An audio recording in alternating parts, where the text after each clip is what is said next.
আসসালামু আলাইকুম সবাইকে।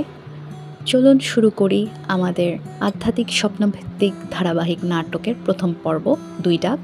পর্ব ১ কুর্নিশ। ন্যারেটেড বাই মহিমা ঝলক মিহিরিমা। ঘরানা আধ্যাত্মিক থ্রিলার, স্বপ্ন রহস্য, মেটাফিজিক্যাল রিয়ালিটি, সময়ের বাইরের এক যাত্রা আত্মার গভীরে।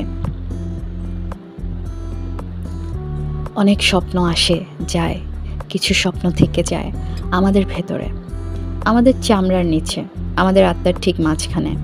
আমি মহিমা ঝলক মিহিরিমা আজ তোমাকে নিয়ে যাচ্ছি এমন এক জায়গায় যেখানে ঈসা আলাইসাল্লাম মাথা নোয়ানো আর কৃষ্ণ বললেন, আমার মাসি এসেছেন। আকাশ যাত্রা হেলিকপ্টারে শুরু হয় স্বপ্ন। আমি আকাশে উঠছি হেলিকপ্টারে, নিচে পাহাড়, ঘরবাড়ি, মাঠ আর সামনে বিশাল এক রাজপ্রাসাদ। আমি জানি সেখানে আমার জন্য কেউ অপেক্ষা করছে। হেলিকপ্টার অবতরণ করে এক সুবিশাল আর্মি কোয়ার্টারে প্রহরীরা স্যালুট করে। ভিআইপি অতিথি হিসেবে আমাকে এক কার্পেট দিয়ে নিয়ে যাওয়া হয় ভেতরে। ঈশার সম্ভাষণ। সেই মুহূর্তে দরজার সামনে এসে দাঁড়ান একজন হালকা সোনালি আভা, তার চারপাশে ঈসা আলাইসাল্লাম।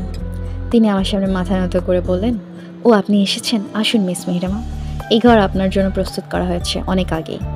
আমি স্তব্ধ। এক নবী আমার সামনে মাথা নুইয়ে সম্ভাষণ করছেন।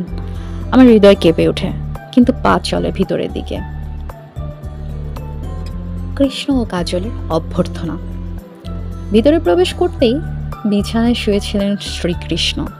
তিনি আমাকে দেখেই উঠে বসেন, হাসি মুখে বলেন, আমার মাসি এসেছে।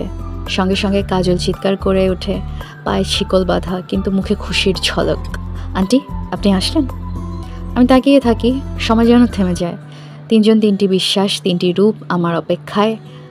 তারা আমাকে জানিয়ে দেয়, তুমি শুধু দর্শক নও, তুমি এই গল্পের মূল চরিত্র। চারপাশে গন্ধ, ফুল, সুর, শিশুরা দৌড়াদৌড়ি করছে, ভক্তরা ভোগ প্রস্তুত করছে। আমি জানি এটা কোনো সাধারণ জায়গা নয়, এটা আমার ভবিষ্যতের অভ্যর্থনা। এক রাজমুকুট আমাকে ডাকার জন্য অধীর হয়ে আছে। সেদিন বুঝেছিলাম আমি আর শুধু আমি নই, আমি এক আত্মা যার পরিচয় ঈশ্বর মাথা নোয়ানো। আমি সেই যার পদচিহ্নে ইতিহাস বদলাতে পারে। এটা ছিল শুধু শুরু, এখানে শেষ নয়, এখানে শুরু হয় আমার যাত্রা।